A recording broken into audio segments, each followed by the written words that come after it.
Hello at welcome back sa aking channel. Anak ni John Lloyd Cruz at Ellen Adarna na si Elias Modesto enjoy sa paglalaro kasama ang tita Van nito.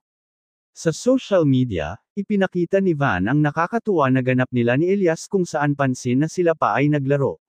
Sa kanilang paglalaro nga ay di mapigilan ni magalit sa kanyang tita na ikinatawa nila Jessa at Van.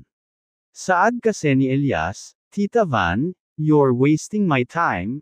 Para malaman natin kung bakit ganon ang saad nito sa kanyang tita, ating panuurin ang kabuuan ng video, pero bago yan maaari po kayong mag-subscribe para laging updated sa iba pang kaganapan.